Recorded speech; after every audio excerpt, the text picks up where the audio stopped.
भगवन् विश्वेश्वराय महादेवाय त्रयम्बकाय त्रिपुरान्तकाय त्रिकाग्निकालाय कालाग्निरुद्राय नीलकण्ठाय मृत्युञ्जयाय सर्वेश्वराय सदाशिवाय श्रीमन्महादेवाय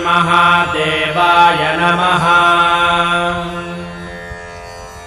नमो हिरण्यबाहवे सेनान्ये दिशां च पतये नमो नमो वृक्षेभ्यो हरिकेशेभ्यः पशूनां पतये नमो नमः सस्पिञ्जराय द्विषीमते पथीनां पतये नमो नमो बभ्रुषाय विव्याधिनेन्नानां